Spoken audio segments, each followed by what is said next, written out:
All right. How you going, man? Mate, pleasure to be here. And you pulled up all right from last night? Yeah. All good. I'm lightweight. Right. It's all good. And for context, there was the Bird Law event. First birthday. Yeah, Congratulations. Thank you, mate. I think we did all right. We haven't got the numbers in final yet, but it was No, you're way over what you said to me. You said you thought around 40 grand was raised? yeah. I think you're way higher than I that. think we are way higher than that. Way higher. I'd Yeah, be surprised if you don't touch 60. yeah, Yeah. Because it was 12 to 14 lots, yep. and some of them were like $5,000, $6,000, $7,000. Couldn't believe it, and people were bidding over everything. Like so, Yeah. there was a $2,000 suit that someone bought for $3,500. Oh, that had Louis Leventis' name all over. I'm so disappointed that he didn't pick that up.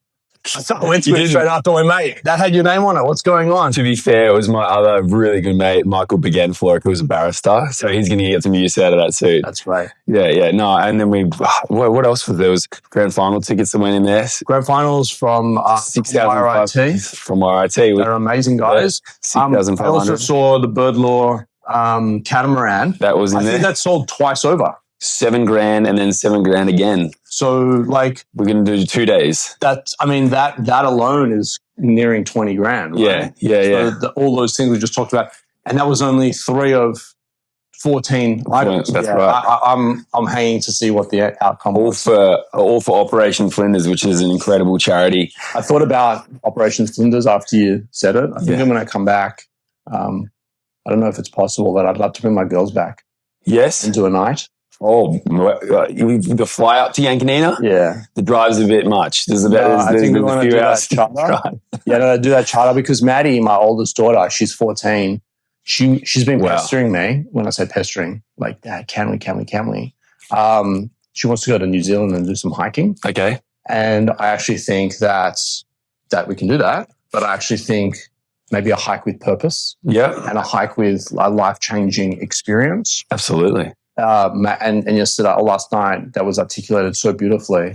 So we're actually that age group is the ones that are the challenged teenagers. Yeah. That's what the age group. I'm a little nervous that I might be a little bit too confronting. Yes, it was. So no doubt. I mean, I'm just picking up what was put out there last night.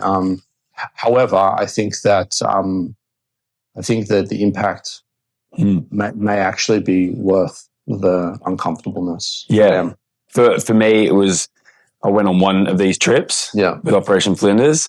I was expecting it to be impactful. Yeah. But I certainly wasn't expecting the in terms of the emotional. Yeah. Well, tied it back to me, right? So I heard about it yesterday. Yep. But then I remember you posting a video on LinkedIn. Yes. Of you taking a rucksack, jumping on a pretty simple, when we say charter plane, it has 2 propellers. Yeah, it's not a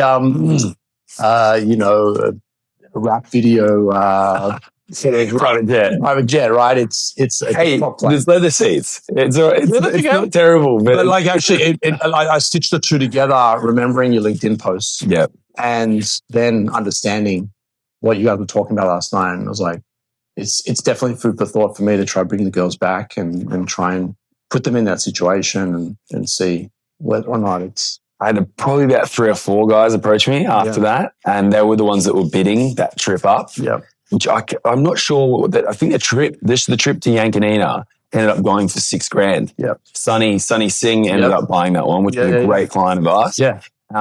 But then a bunch of guys approached me after and say, I'm sad that I missed out on that trip, but how could we get that to happen? Yeah. So what I think we are going to do is we will charter a plane and we'll go to Flinders again. Yeah, I think it's separate from Sonny's trip, which is going to be for him. Yeah. But we'll charter a plane. We'll go up there again with a bunch of guys. The lady that and maybe Maddie as well.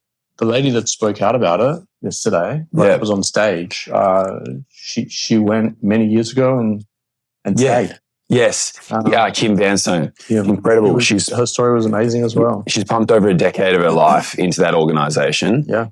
She's up there. She's organising everything here. Incredible human. Yeah. She's done amazing work. All of them have. We had Michael Wilkins that was was there. He's the co-founder of Findex. Yep. He was there last night. We had Grant Stevens, police commissioner. Yep. He was there last night speaking on stage about Operation Flinders. David Walk was there as well, who's the CEO of Operation Flinders. But yeah, we wrap around that organization purely because most organizations, you chuck in $1.80. Yeah. What, maybe 50 cents? You chuck $1 into them, they actually stretch it out to $1.50. When I was there, the toilet block had, they had strapped floor under the toilet block to keep the floor there. Yeah. Right. They were push starting cars because they didn't want to waste, $800, $900 on a starter motor. Yeah, wow. They are stretching those dollars out to $1.50. So, that money that we raised last night, whether it is 50 or 60, we'll have to get the final numbers in. They will stretch that out to 80 grand. You should hopefully get an overlay here of the actual number by the time you go to. Okay, I'll get it. I will. Yeah. I'll put it up. But yeah, we did. And when I say we did well, it's the clients. No, it's the people. I just want to comment on that. Like, I'm not from Adelaide. Yeah. I'm actually not even from Melbourne. I'm from Sydney. I'm born and raised in Sydney. We'll get to that. Yeah, okay. But the community here, most of them by you and Grant Kelly, have been phenomenal. And I love how everyone came together last night in support of you, because you are in such raging support of everyone else. And it was firstly a privilege to be invited, but moreover, it's just a privilege to be in that room with you and everyone there. And I love how you, we get into a room and the first thing you're doing is you're introducing me and unnecessarily bragging about who I am and what I do before I get to say hi to the person. It's very humbling. I feel very lucky and I'm very, very grateful. Let's talk about that, man, because there is a bit to brag about with you. It's just an interesting story, right? Yeah. And you go, people do this and they do this and they go through the stages. Yeah. You just threw the book out in the way that you approached it, certainly the last 15 years. Yeah. I would like to start in the middle of the story though, right? Tobi in LA. Yeah. Let's talk about it, man. How did you end up in LA? What did you do in LA? Yeah. So to sort of the building blocks to get there, born and raised in Bondi. Yep. North Bondi, where that tragedy happened. That was my community, or that is my community. That I grew up on that grass. Jewish boy from Bondi. That's it. And what I loved about Bondi, one of the most exhilarating days for me, I missed the school bus. I used to catch the bus, the 682, which was like a school bus on the 82 route, which went from Vaucluse all the way through Dover Heights, down to Bondi, up through Bondi Junction and to Queen's Park where my school was. And I missed the school bus. So what I did was I walked to Bondi Junction and caught the L82, which was the limited stop 82 Express, which basically was a mirror of the 682, except the 682 was just school kids. The L82 was public. And I got on the bus, and to this day, it was a life-changing bus ride. I got on and I paused and looked down the aisle, looked for a seat for starters, but there was two Irish, then there was the Chinese, and there was the English and Americans and these people and that people, and the bus was just full of culture. And they were flying down and taking photos as you come down the Big Dip into South Bondi, all the way through to North Bondi. It's a world famous beach, and the diversity on that bus and the multiculturalism on that bus was it was just, for me, it was a real wow moment. You've got all these amazing people from all different walks of life with all these challenges and different orientations and colors and this and that, and they're all on this bus cruising to Bondi. And Bondi is like that. I mean, Bondi Junction's a bit like that, but Bondi is an absolute meeting pot. And so, the community, the Jewish community, moreover, but the North Bondi community or the Bondi community, really embraces everyone. And so, I moved to America. We'll talk about that in a second. When I moved to America, I had a bunch of black friends. Yeah. And I offended them because I didn't see color. I just saw them as a human being, right? Yeah. And one of my guys was like, "Hey, man, I'm proudly black." I'm like, "Yeah, cool, man. That's cool. I just see you as Billy. You're my mate, Billy, He said, no, I need you to recognize me. I was like, oh yeah, cool, whatever. So I love people. Yeah. And so, and I love making people happy and serving people and helping people. And the journey of entrepreneurship, which is not a path that I chose, right? Not a path that I thought was cool. Let me just go do that. Like, it is innate inside of me.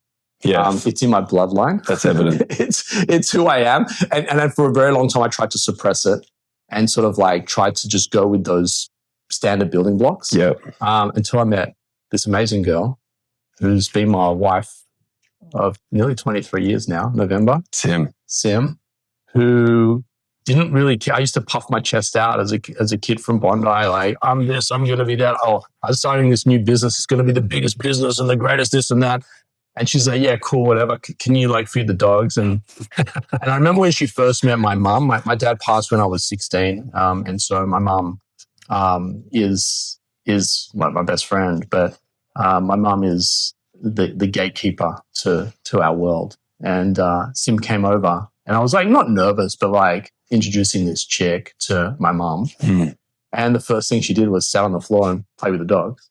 And my mum's like, this is the keeper. Right. And so the no nonsense stuff. Yes. I think ultimately freed me. It freed me from not necessarily the pretentiousness, but the ego side of things. It's like I had to like announce myself coming into a room. But when I met her and was with her, it was like, she didn't care about any of that. She leveled you. Yeah. She just cared about just being real and raw. And how did you meet? How actually did you meet? It was a summer fling. Wow. She came to Bondi. It was a summer fling. It was a summer fling that's lasted 23 years. Wow. But so I sort of, we had this summer fling, and then we're like, that was it. And she went to Melbourne, and then she was going on to North Carolina to be a camp counselor, summer camp. And she called me when she landed in Melbourne after she left Sydney. She went to Melbourne for a couple of days and then was packing her bags to go to North Carolina. And she's like, hey, like, I don't really want this to end. I was like, so glad you said that. And do I? She's like, come visit me in America. I was like, we went from, she took you to LA. No. Yeah. So second step. Oh, okay. Sorry. I'm jumping ahead. Yeah, no, that's all good. So she went to America. Like, we had a summer fling. I reckon it was like a week, maybe 2 weeks. Right. In Sydney on Bondi. And then she went to America for what was like 3 or 4 months. And so like I'd been with this girl for 2 weeks and she was going away for 3 months. And then she was wanting me to meet her at the end of that trip. Right. That's kind of weird. But it worked. And so I went and visited her. My mum actually gave me her United Airlines freaking fly points. Nice. I'm like dirt poor, 23 years of age and chasing this girl over the other side of the world. And we went from, 3 months apart to 6 months, 24/7, riding from the East Coast all the way through to the West Coast. That's a test. Cars, an early planes, test. Yeah. Everything. Like it was amazing. And then it was like, all right, now what? Because we were both going to Australia. She's like, well, I got to finish my degree. I'm like, no, I'm not really doing anything. I don't really know what I want to do. And so I said, I'll come to Melbourne for 6 months and we'll just see what happens.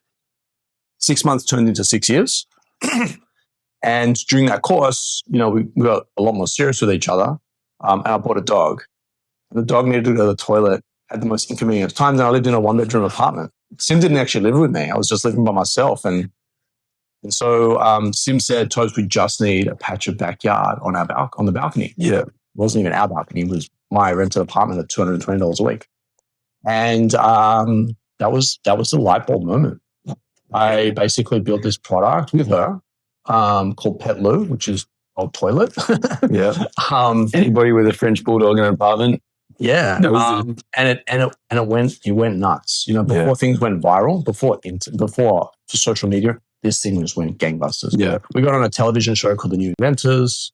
After The New Inventors, literally the night after, I woke up to 500 orders. Yeah. Literally 500 orders. And one of them was a guy out of Lane, Washington, on the West Coast, out of Seattle, or just north of Seattle, who's like, hey, man, I'd like to distribute your products in North America. And I was like, oh, shit. So he started buying container loads to the tune of about 300,000 US a year. Yep.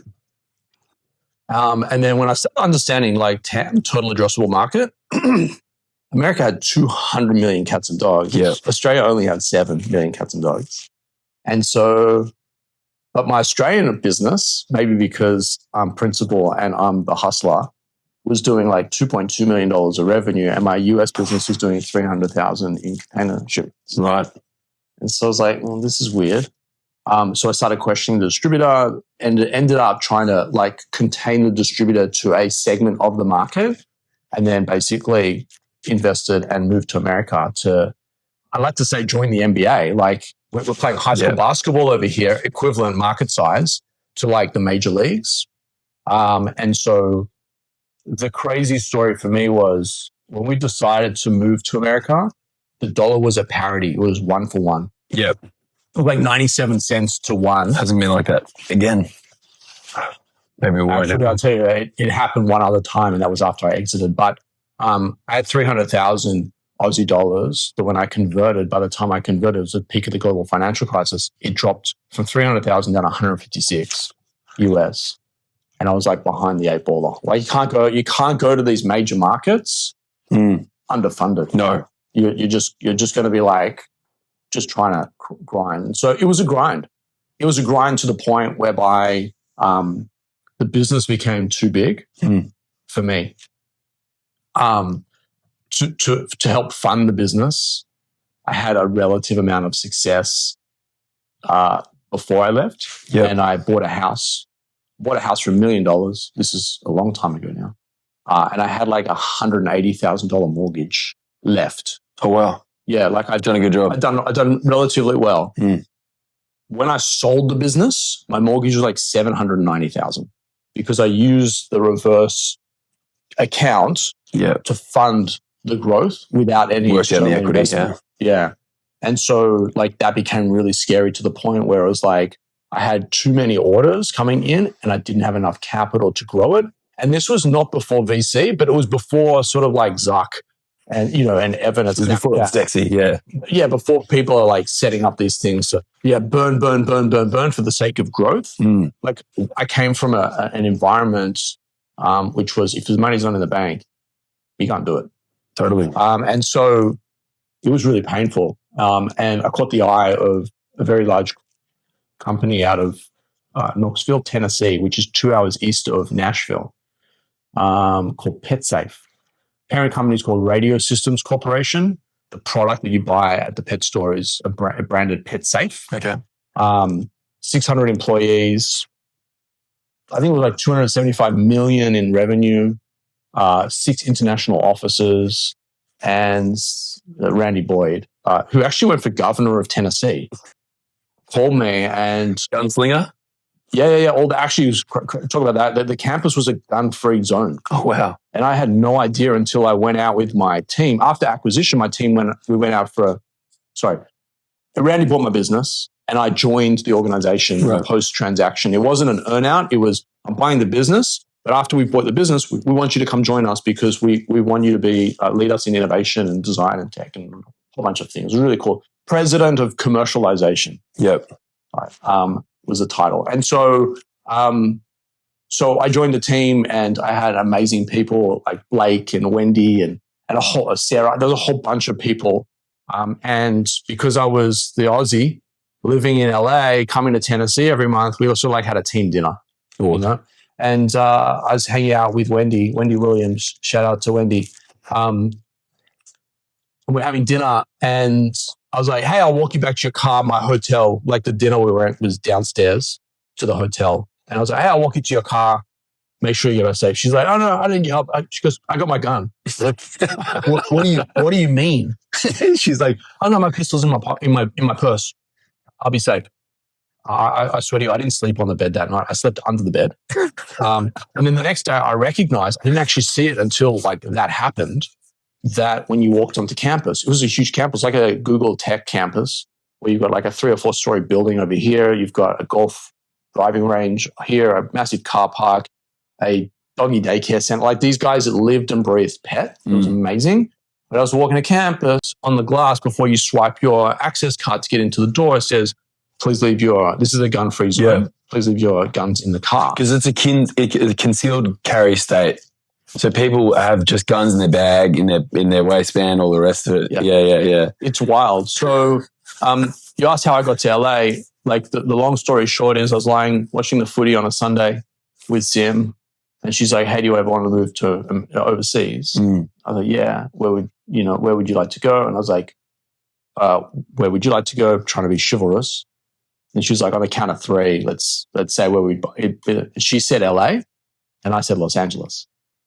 So we made a plan, moved to LA, built the business over a 4 or 5 year period in the US exclusively.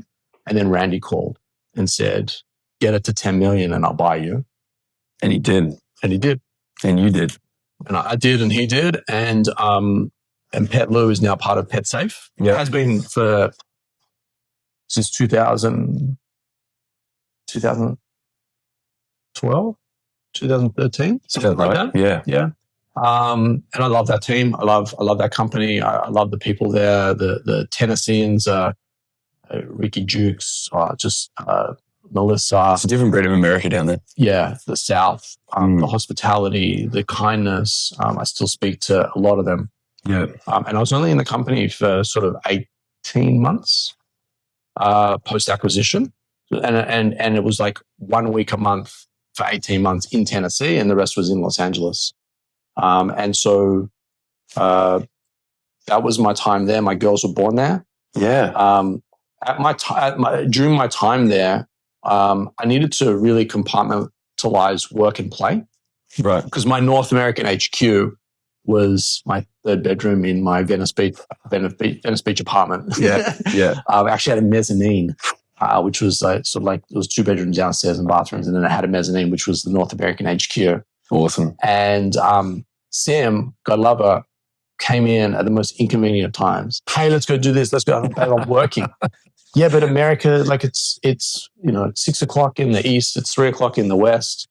Yeah, but Australia's coming online now. And then when Australia comes online a few hours later, Asia comes online, and like I can't just put it. So out of need to compartmentalize, because she was there, she couldn't work. She was a dependent on me. She could work as a dependent visa, but like she wasn't really like doing anything.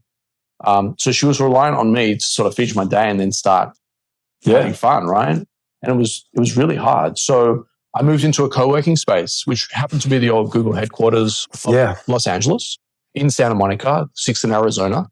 And this guy converted into a co-working space. And I remember, and even to today, like the physical locking and closing of the door as an entrepreneur, as silly as it sounds, is really, really important. It is so important. Absolutely. At the time I had a BlackBerry, that thing would just ping every moment of the day with emails and notifications. And sort of like you were never off, and equally you were never present in the physical. So I'm here in your offices in Adelaide. I'm very here in your offices in Adelaide. I'm not in my phone sitting here, like working on. In fact, I haven't even checked email this morning. There's no boundaries when you're in that position. I completely relate to that. Yeah. So I moved into this co-working space, and purely because I needed to lock the door. Yep. And sometimes just even leave the computer there. Yeah. That's another really important point, right? And so I came alive as an entrepreneur in that environment. Right. It became a place which was wildly addictive to be in, but in a healthy way. I remember we took the kids. I had parking as part of my membership at this co-working space. It was called Rock, Real Office Centers. Nice. It's no longer around, but it's a shame. Yeah, it shaped, and I'm still very, very close with a lot of the guys that still work. You work with some cool people in there. There were some great people there. Yeah. We'll talk about that in a second. But I came alive as an entrepreneur. I remember on Christmas, not that I celebrated, there was a ice skating rink. There was a pop-up ice skating rink on 3rd Street Promenade. If you've been to LA in the middle of winter, it's like summer in any other city of Australia. But I parked at this co-working space because it was 3 blocks from 3rd Street. I was on 6th Street. And the public parking venues were always like jammed. So this was just an easy way to slide in. You come up from the basement into the lobby of Rock, Real Office Centers, and then out the front door and down to 3rd Street. And I came up, it was on Christmas Day. I said, we'll take the kids to the ice skating ring, we'll have a bit of fun. office center was full on Christmas. And I'm like looking around, there's people wearing headphones, coding away, writing. Grind culture. Like crazy, frantic. But America is a little bit like that because of the financial year thing. It's crazy. Correct. Yeah. So like, Christmas and New Year is like a nothing burger for them. It's deal town. Yeah. This is the end of the financial year. I like of all the Western countries that have worked this out to end the financial year in the middle, America still hasn't. And whenever we are doing international stuff, we're closing this office 3 weeks over Christmas. Yeah. If you've got an international deal, if it's Singapore, if it's anywhere, and it's some America's tied in somewhere, you are working. That deal is on. So it's weird because calendar versus fiscal is an odd thing, but moreover, it's summer versus winter. Our summer break is right in the middle of their winter break, and their winter break is just, that's a fair point. Move it on, right? But I came alive as an entrepreneur, like just observing these people, and it was real hustle culture. So this is sort of 08 to 16. And the guy next to me, his name was Travis. He had a office there, and he started a company called Uber. And the Uber team fucking grew like weed there. Like it was just wild to watch them grow. We're working next to the guy that's creating Uber. Well, he was in and out, but the team was like, one day it was like 5 people, the next day it was like 75 people. And they're like taking over the whole floor, and it was amazing for Rock. I mean, I imagine that they had VC funded startup going like crazy, taking up tons of real estate space. And then the guy on the right, he started a small little business called Snapchat. His name is Evan, Evan Spiegel, and they were in the space as well. And so just being around that and the talent, and it wasn't what you know of it today. Today it's a lot calmer. They're very well established platforms and businesses and brands. Back then, man, it was like Wild West. Startup land. Startup raising tons of capital, billions of dollars to, and then Zuck comes in and tries to buy Evan, and he says no. So Zuck tries Instagram and Instagram stories to take him out. Like it was just like crazy war times. But man, it was exhilarating. And so I ended up having a relatively large win with Pelu. Yeah. I went on to work for the company for a while. Ended up sort of losing my purpose. Once you'd sold, now you're in a role. Yeah. You're in a sales role effectively. No, it's like BDM. Like it was actually product. It was product commercialization. Right. So it was kind of like I was sitting in a massive room. Like we got this idea. What can we do? Like, oh shit, how do I commercialize that? Where's the market? Anyway, we ended up building a dog walking business. Yeah. Off the back of that, I spent like $1.2 million US with IDEO, which is an innovation design firm. They are most famous for the mouse. They created the mouse for Steve Jobs and the Apple IIe, and then went on to build the iPad and the iPhone. And Steve Jobs there's massive stories about Steve Jobs calling the founder of IDEO at 2:00 in the morning going, hey, meet me in the lab in 15 minutes. I've got an idea, and real crazy stuff, right? Which in today's world would not fly. No. How dare you call me after hours? I can just... I'm allowed to work from home these days. Right, to switch off. Yeah, right. Yeah, you're right. All good. Respect, but like not back then. And so I voiced to IDEO. I spent like a month for 6 months in Chicago working with IDEO. And firstly, they had the coolest office, which was sort of like the genesis of what Cubes is today. Or at least some of our products are like that. Our Adelaide products are not like that, but our Hawthorne and our Richmond sites are very much IDEO Chicago. Really? Yeah, they had just really cool flavor to them. And I went to IDEO and I said, there's this guy called Travis building this thing called Uber, which was a 2-sided marketplace. On one side, he had taxis. On the other side, he had drivers. I know nothing about logistics, but I know a lot about pet. Is there a way where on the one side, we've got pet owners, on the other side, we've got people that can come and walk the dog? Free time. And then we can track and trace it in real time. And when the dog pees and poops, only gets a notification, which was quite quirky and fun. Right. But materially important. So I'm a pet owner. Even today, like we've got a dog door, but my wife is like, I've got to go home and let the dogs out before we go do this. Well, the dog peed at 3:00 because I got a notification the dog walker had come. I've seen that they've done a 2-kilometer walk together. Yeah. I don't have to go home so quickly and let the dog out. I can continue to work, or I continue to go out for dinner afterward drinks with colleagues, right? So it was really fundamentally amazing business, but it was modeled on, we were the Uber of dog walking. Right.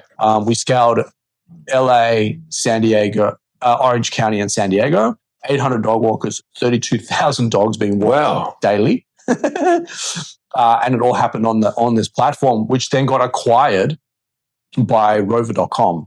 Rover is, they pride themselves, I think they're a public company now, but they prided themselves on being Airbnb for pet.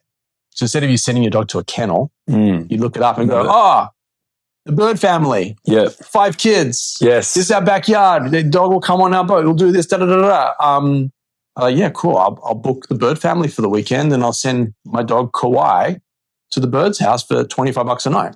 And you and your kids have the experience of having the pet. You're getting a little bit of cash. And I'm like, my dog's not in a kennel and they're at a loving home and they've got an amazing environment. So, that they were, Rover was their name, Rover.com. Rover came to me and said, we were both featured in a Wall Street Journal article.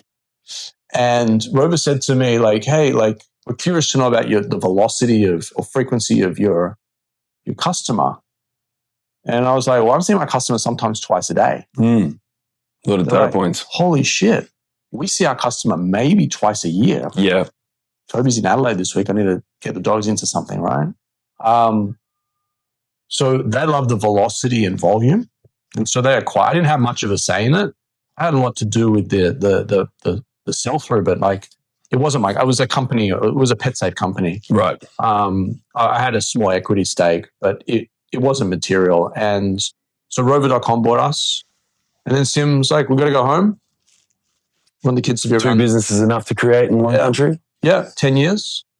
Every year she hucked me. I don't know if that's a Yiddish word or an Australian word, but she was like nudging me every year. Can we go home? Can we go home? Can we go home? 10 years later, I'm like, yeah, let's go home. And 6 months after we go home, she's like, why did we leave? Yeah. So that were the golden times. I mean, LA is not what it is today. She was just there a couple of weeks ago. I'm hoping to take the kids back in December. We'll see how that unfolds. But my time in LA was exhilarating. I feel like I really grew up there. Yeah. It was Sim and I against the world, not in a negative, vindictive way, but it was just like we only had each other. And we built amazing relationships, some beautiful friends that we consider family. And I came back to Australia to do my own version of rock, real office centers with a bit of IDEO spun into it, really centered around 2 major things, Christian.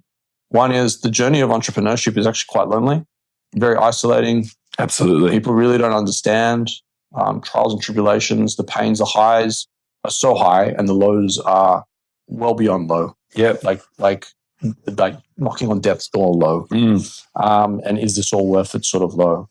And I never really, I mean, I got to enjoy the journey, although I wouldn't call enjoy. I wouldn't put joy into it. It wasn't joyful.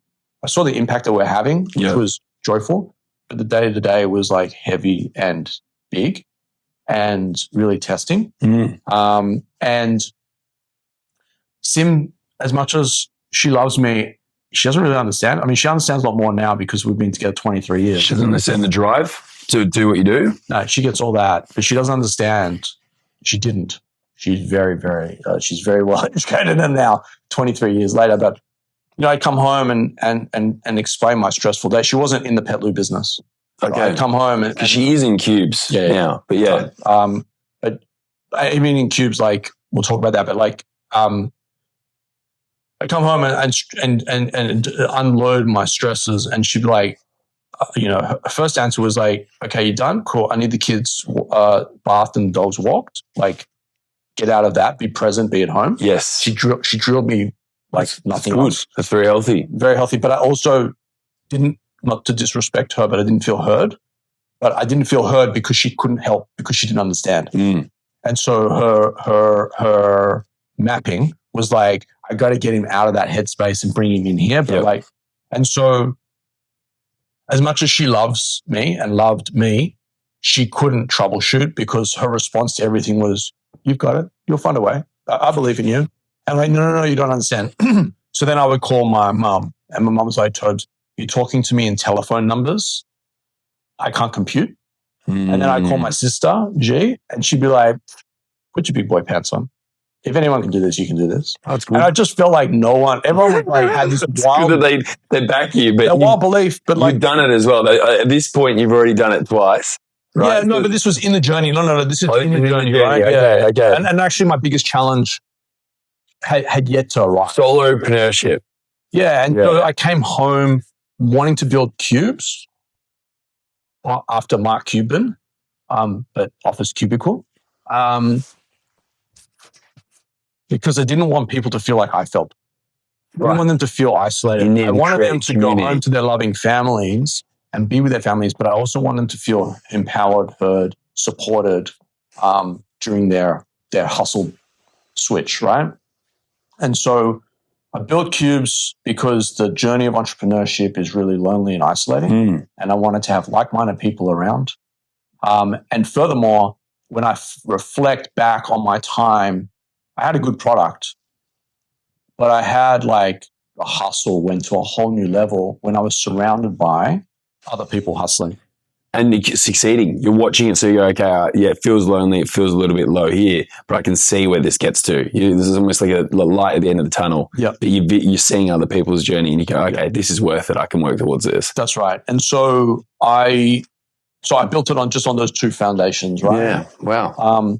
My biggest challenge has been COVID for obvious reasons. And Victoria, principally 80%, or not so much now, but almost all of your business has been in Victoria. 100% of my business was in Victoria. Especially through COVID, yeah.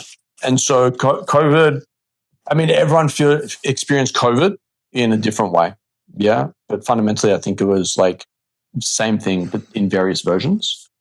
But when the premier gets on stage and has no understanding of small business, has no understanding of, funding and growth and a whole bunch of stuff, and says, if you go to the office, you will die. And I am fundamentally I don't feel like we sell office space because that's the vehicle. We actually sell community coming together and like the distance and the social distancing, the 1.5 meters. And that is like, man, I tell you what, like I genuinely wanted to give up with one exception. Before COVID in 2019, Jeff Harris, founder of Flight Center. Yes. His son Brad approached me and said he wanted to get involved. And I was like, look, I'm not really looking for money, but thank you. And sort of pushed them away a little bit. And then others started coming to me, other venture capital funds and PE funds and a whole bunch of things. And what I loved about the Harrises, which ultimately I ended up taking investment from them, was the family values. Definitely Harris family, yeah. They're a huge philanthropy focused family. They are, Jeff built Flight Center. If you hear some of his stories, he had $85 million worth of personal guarantees after he started Flight Center and the Gulf War just hit, and no one's getting on airplanes, right? You can imagine that's sort of like an akin to Daniel Andrews saying, if you go to the office, you're going to die. After I've got, a dozen locations in Victoria. Yeah. My revenue was just nudging on $1 million a month. Yeah. And after Daniel Andrews said that, it dropped to 180,000, which sounds like a big number. And you're allowing these people to, okay, well, this flexible arrangement's 30 days. I care about the people. You let them when they drop call off, and say, I can't pay my fee for my membership, I'm like looking after them first and then focusing on. But still paying these rents, still, yeah. Yeah. I'm sure you would have worked with some of the landlords, but, Yes. We've almost, I got like $200,000 to go. Right. And in 2026 to sort of clear some of that. Wow. Yeah. So like it's dragged, right? We'll clear it out in August, which would be amazing. But yeah, man. So you've got, because look, and I can relate, and I don't want to go and press on this too hard. Please, whatever you want. But I was in Melbourne for the lockdown. Yeah. my family did the 270 days in lockdown. Yeah. We were right on the edge of the Ring of Steel. Yeah. Yeah. We almost were in the country, but not quite. Right. And it was, Victoria took a hit at that time. It's still taking hits today. And that's where I'm going to get to. It's never fully recovered from that. And we'll flip to Adelaide in a moment. But before we do, you recently on your podcast had Hughesy on there. And look, I've been, Hughesy is not someone that I would have ordinarily taken political opinion from or economic opinion from, but he's become a voice in Victoria for the frustration that we're dealing against with this Labor government, but also the lasting impacts of COVID and an economy that needed something, just some sort of tangible thing, some sort of light at the end of the tunnel, like we were talking about, where you go, there is some hope for here. And then just when sort of businesses feel like they're pushing out and you start seeing things open up on Chapel Street, you're starting to see something coming back again. Hit again, the business community smacked again with these new tax changes. Yep. I know that's it, and I encourage anybody watching this to watch your episode with Hughesy, because he just speaks so much sense. But where are you at with that? So Hughes a mate of mine. Yeah. Which has been really great. We've done a couple of things together historically. People have reached me and booked him on the back of that.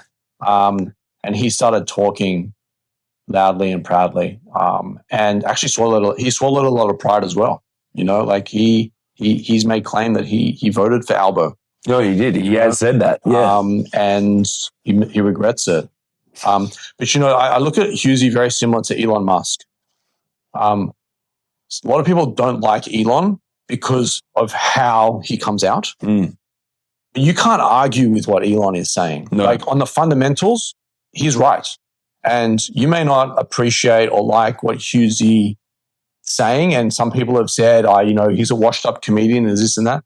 Mate, say what you want. He's speaking truth to power. And he's made his millions as well. He's talking about the people. He's talking about Victorians. He said on my pod, he's like, he doesn't have any financial bearing on him. Yes. Because he doesn't negatively gear his properties, and he's got a lot of property.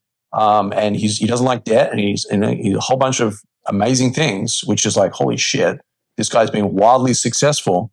And he said to me off camera, man, I don't need to do this. I'm good. But he cares about the people. Absolutely. It was really, really cool, actually. So because we've been like supporting each other and maybe egging each other on to continue to speak, he calls me up. He's like, Tobes. I'm like, yeah, what's up, buddy? He's like, I've been invited to go to dinner with Jess Wilson, who's the opposition leader, Liberal leader of Victoria. He's like, I don't really want to go by myself. Will you come with me? And I'm like, I didn't know about this. Yeah. And I'm like, yes. Wow, okay. So I turned to Sim. I was like, text me the details. So I turned to Sim. I'm like, hey, read this. Hughesy wants me to go to dinner with him and Jess Wilson. Right. I've said yes, but like I have commitments to Harper's basketball and this and that. And I was like, I'm sorry, I just got to drop everything because this is an opportunity. And it was literally Hughesy, myself, and like, I think 6 others, of which 3 of them were Jess's team. Right. Including Jess's sister. We're at this house for dinner. And it was like inner sanctum stuff, right? I'm not here to go, let's go blue versus red versus orange. I have zero political interest. Yeah. I couldn't care less. I think they're all liars. But there's something about this Jess Wilson girl that is on point.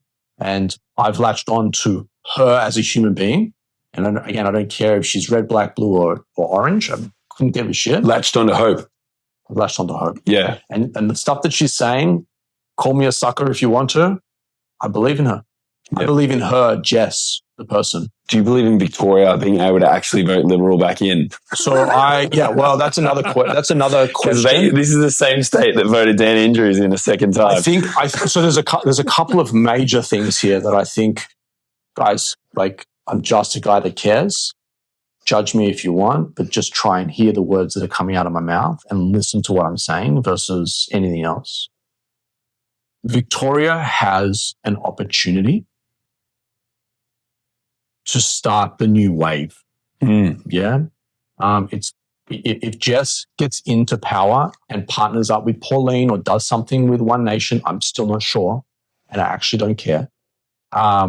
Then we have an opportunity in Victoria to flip and then start to roll the rest of the country. I think your premier here in South Australia, I've heard wonderful things. I've heard him investing in small businesses, in growth, in technology, in AI, in military. There's a whole bunch of amazing things going on, and you can feel the energy, the positivity, on the streets here in Adelaide. Yeah, absolutely. And his team red. Yeah, it's a little bit of a different labour here. His colour is red, right? It's true. But he's actually doing great things. So for me, I love that. Yes. And I'd probably lean towards that.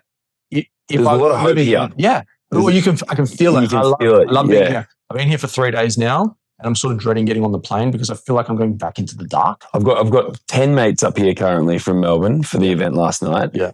And one of my mates is staying with me, and we were at dinner last night, and he said to me, "Do you know what's been really nice? I've been here and we haven't talked about how much things suck."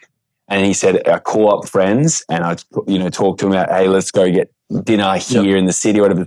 And the conversation it's very negative in Victoria at the moment. A lot of the interactions, if it's within the same state, so, that's what you need. You need hope, because then you have someone else like Jess who comes in and you go, okay, there's something to talk about now. We've got something constructive. What's your policy? What's your plan to fix? Yep. But if you keep on voting in the same thing, expecting a different result.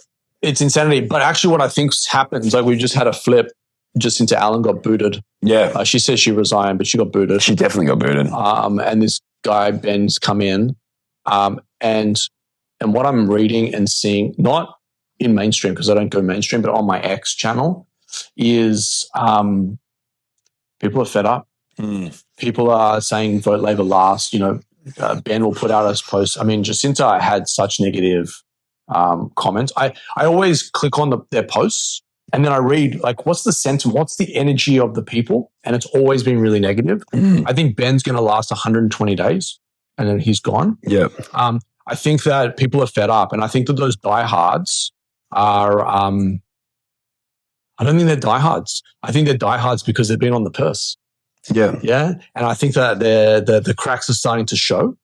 The inner city voters. Yeah. I mean, if you look at like any massive regime internationally, if you look at, Hitler and the stuff that he did to my people, he was toppled. If you look at Saddam Hussein, he was toppled. Even in the US, the Biden administration, I don't want to be political about it, but like they had such a stronghold, and they were killing the economy. And people were going to argue it. Yeah. But eventually it's a turn. And now you'll say, oh, it needs to turn back, whatever. Like, I'm not here to be political about it. I care about people. I've had businesses, our customer at Cubes stays with us on average for 5 years. That's the average tenure. It's amazing. It's amazing. That's amazing in a co-working space. I've had 3 members. One's been with me for 7. The next one, 8 and 9 years, lose their businesses in the last 60 days. Not because they had a shit business. They were in business for long before they joined Cubes. They've been with me 7 years, 8 years, and 9 years. They lost their business because their customer, who was a huge feeder to their business, no longer has the budget to support whatever product, service, experience that my member was supplying to that business. And that justification from that business is, if I don't make this change, my business is going to go down the toilet. So it's nothing personal. It's nothing product, service, or experience related. It's purely a survival situation. But as a result, I'm reading like, and you probably, I don't know if you're in insolvency law, but like the amount of insolvencies in Australia right now it's out of control. It's at the highest of all times. And then you get this dickhead, Jim Chalmers, going, we've got the new amount of small businesses that have been registered. And it's like, mate, the reality of them registering is actually to re-gear themselves against the draconian impost. And people are probably going to And also shifting tax structures ahead of these things. Like, it is a ridiculous statement. It shows lack of economic training, honestly, or it is being genuinely disingenuous. It's gaslighting. Yeah, it is. And so people will say, and I've had people say, you just want to not pay your tax. Man, I look forward to paying millions of. The power's back. There you go. We got it. Millions of dollars in tax. And I do, by the way, every year. I look forward to that because that's a sign of the success. But taking more and more and more is whittling away hope. It's withering away people's ability to put food on the table for their family. And that angers me. It upsets me. It definitely hurts me. It doesn't necessarily have a massive impact on Cubes because businesses today are looking to offload fixed expenses to come sort of variable. And that's where Cubes is benefiting. But it hurts me to see the little guy dying and the bigger company coming in, 100%, taking their seat. So I'm like not worried about my business per se, but the relationships that I hold with those is really impactful and actually quite devastating. Yeah. So I'm hoping and I'm expecting, if I can sort of see the through line here, Jess goes into power. There's a lot of changes. I've got Jess's ear as well from a small business entrepreneurial community guy. We have 37,000 members at Cubes. And they're registered businesses. It's a big number. Let's talk about Cubes for a second, because in terms of, you're outside of Victoria now. You've got eight or nine in Victoria. 12. We've got 12 in Victoria. Yeah. And then 2 in Sydney. And now 2 in Adelaide. Thank you, by the way. Fantastic. Thank you. I'm so happy that you're here. It's been awesome. Yeah. We've Bird Law has a place in Vic Square and we outgrew it. And like you're saying, these flex spaces allow businesses like that to grow effortlessly. Yep. So we started our first overflow office in Pirie Street, which is a Creative Cubes. And now we've moved to 3 dedicated offices, a 20-pack office space in Corporate Cubes, which has now become HQ for us. Yeah. We've got tenants across the aisle like Fujitsu, who are huge in defense here. There is just A-grade tenancies in the corporate Cube space. And so I like what you were talking about in terms of the lonely part of running a business. So me creating Bird Law myself, it's exactly like that. If you're walking into the kitchen, the only thing is you set up by yourself. You just come to the same space, spend every day by yourself. You're never by yourself. You're in one of those spaces. I'm walking and I'm comparing notes with someone else that also employs 5 or 6 people. These aren't your usual co-working spaces. No. Creative Cubes there's a lot of SME and startups, but the corporate Cubes, they're big businesses in there. Corporate Cubes is it's our biggest growing brand at the moment. Creative Cubes is pretty established. That's right. Corporate Cubes is not a new brand. It's about 2 years old, but it serves a different customer base. And you're right. We've got the judo banks of the world. We've got, Velocity Rewards, Bird Law, Accenture. We've got Fujitsu. We've got Zella. Amazing point of sale business trying to topple small the banks from that department. A lot of these, I pride myself on saying, big businesses live at Cubes. Small businesses grow. At Cubes. 100%. And what's so going on to that business now? What revenue are we sort of talking about? Yeah, we're touching close to $2.5 million a month. Of subscription recurring revenue. And how long have you been at corporate and Creative Cubes for? So Creative is nearly founded, obviously. Creative is nearly 10 years old. Corporate is 2 years old. That's incredible. And combined we have 16 sites with more coming. We have 16 sites currently as this pod goes to air across the country. And it's been from the outside, it looks like an amazing journey. It's been really dark. I've had incredible people like Jeff and Brad Harris, Gary Levine, who's my chairman. I grew up in Gary's house. Right. Gary's daughter Lauren and I went to school together. Gary came on as the chairman. We've had incredible other shareholders. I could name a gazillion of them. I won't, but just people that are we've got your back. Just keep doing what you're doing. We love it. Worry about the unit economics, absolutely, but just grow and deliver your vision. And we'll be patient enough to sit in the background. Some of my early investors are sort of 7 years old now, 8 years old. And they just, call me monthly and just go, mate, give us an update. And at the end of that call, it's like, thank you and keep going. And they've been amazing. And I'm no longer the CEO. So I'm a founder. I moved to executive director role. Yeah. I made the claim that I was the CEO, but now we have a real CEO. Michael. We have an executive CEO in Michael Benson. And the partnership that we've had together collaboratively has been nothing short of amazing. Yeah. A lot of people in the industry and a lot of people looking on the outside go, how do you guys come together and do this? But actually, Michael and I are serving each other. I'm serving him as much as he's serving me. And we're both outwardly looking to serve the customer and look after our teams. 75 staff now. The only gripe that I have is Queensland, right? Yep. So we obviously have a litigation practice. Yep. And we use Sydney. Yep. We've got a virtual office in Sydney. We've got a virtual office in Melbourne. We can get served. We can do everything that we can from Melbourne and Sydney. Yep. We've got litigators heading out there and running matters from out there. Come on, man! I need Queensland it's going to be coming. I got 6 sites that I'm procuring at the moment. Yep. 3 in Brisbane, 3 on the Gold Coast. Fantastic. And it's just a process, right? I keep saying to Sim that this business isn't a light switch. No. I think one of your next guests is in tech. It's very easy to sort of right mouse click and write a new line of code or, update the app store very quickly if there's a bug. I can't do that in real estate. It's bricks and mortar. It's legal, like the legals are just out of control in terms of just trying to establish yourself. It's heads of agreements to long format. These things just take months. A heads of agreement might take a month, and then it's sort of like 60 to 90 days before the long format's done.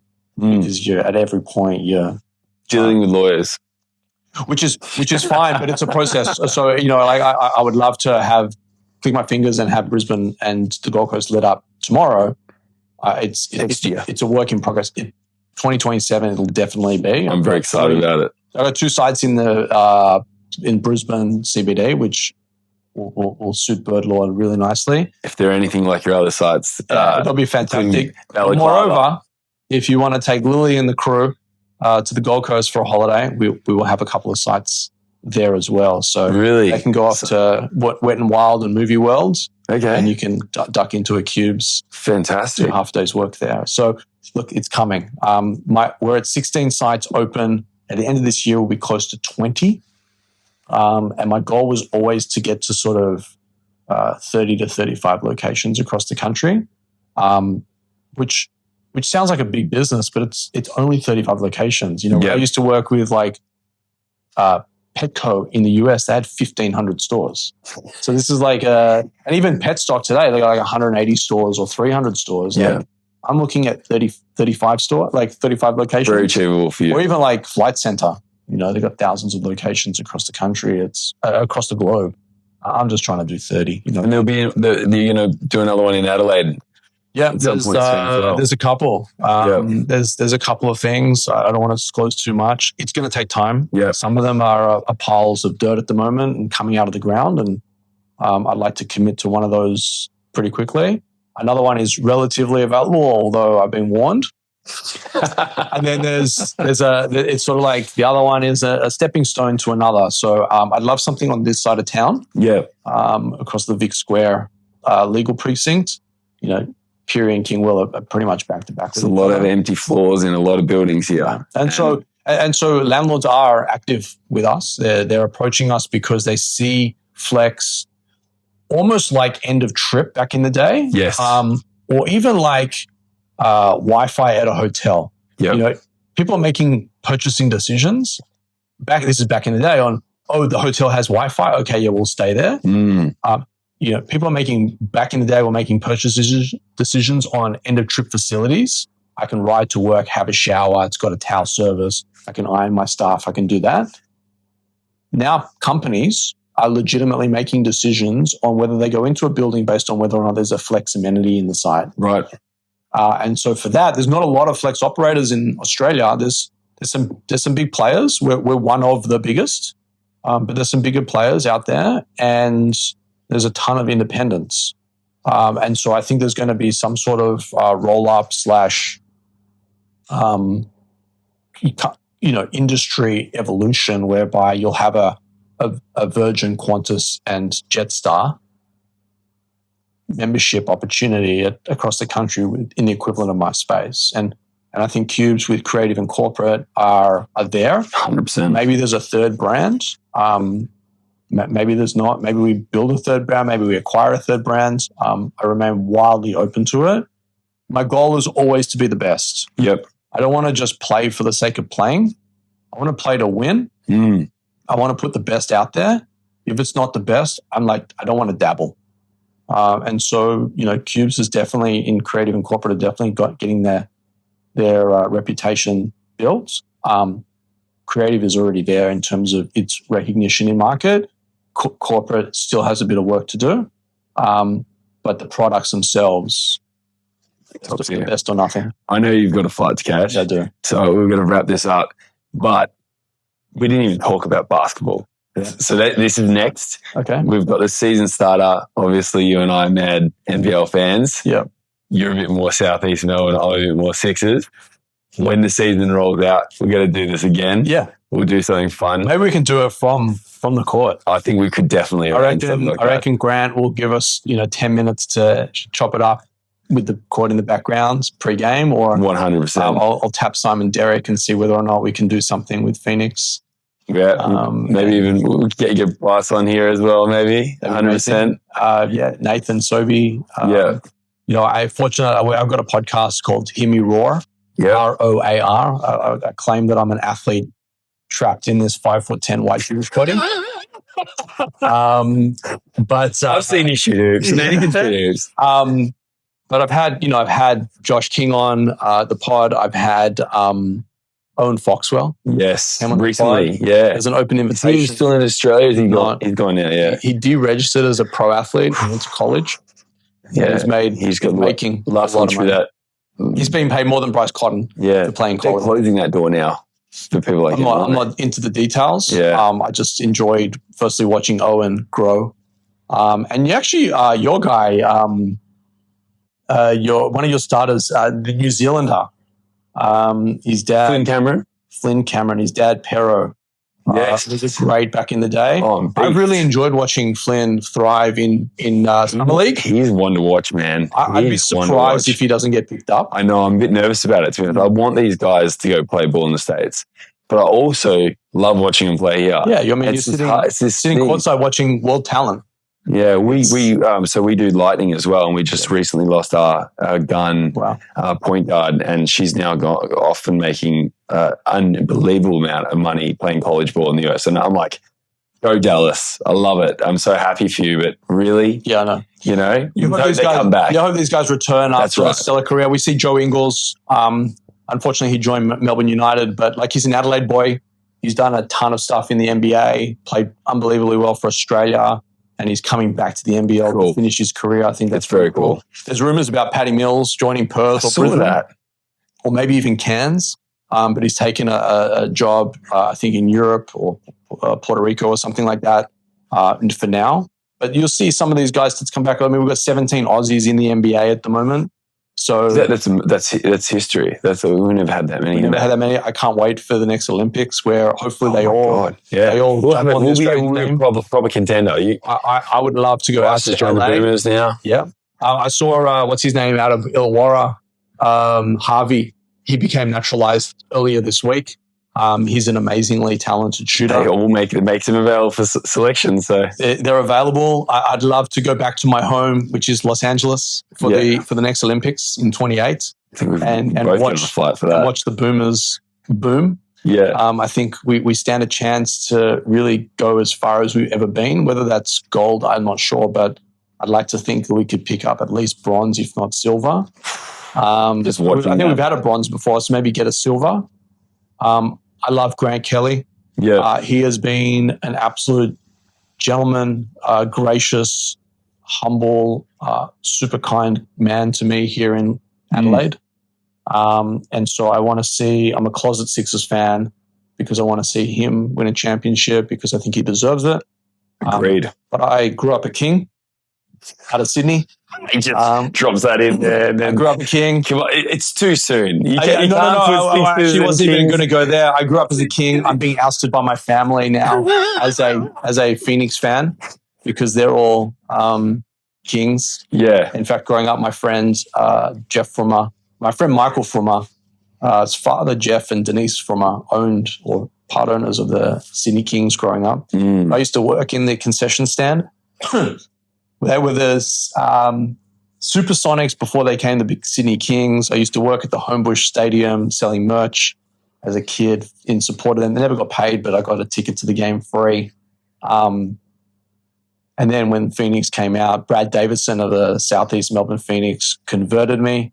Jeff and Brad Harris and Casey Harris and Kingston are all massive Phoenix fans. Well, I'm sure Southeast Melbourne are very happy to have you, mate. And he converted. I know I could see your name on the training top. It's awesome to have someone. My CEO's not happy because we spent a lot of money with both Adelaide and Phoenix. So we're part of the Phoenix in business as well as the Sixers in business. Yes. So it's a big number, but the basketball community, the value. I credit this to Grant Kelly as well. The amount of ballers that I have as staff, right, and as clients is crazy. I mean, like we have our sights one day set on an office with a basketball court on it, purely because of how much our world circles basketball. To that point, we have a basketball court in Balaclava. I played on that basketball court. It's sick. Nice. It's really cool up there. Look, I love basketball. I don't know much about business, in truth. But I know basketball and I apply my learnings from basketball in the business world. And, 25 years later, I think I've done relatively well. I don't feel like I've hit a home run by any stretch. I feel like you've hit a couple. I feel like I've bunted the ball and I'm on second base. Okay. Yeah, wow. I bunted the ball and jeez, I want to see your version of a home run then. So, I'm playing the game because I love it. I need to put my family through school and food on the table and all that sort of stuff, which is, it's never been about money for me. It's always been about execution of mission and vision. And I'm wildly passionate about building a brand that has a great reputation and a brand that people can trust. And so I'm sort of 10 years into almost being at the start line. Well, I'm getting eyes over there. I don't want you to miss your flight. I value your friendship, mate. Same. And I'm so glad that you came on and told us a bit about your story. I know that is very crunched and condensed, but really appreciate it. Yeah, likewise. All right, man. Go Sixers. Go Sixers. Love it. Thanks, guys. Man, that was great.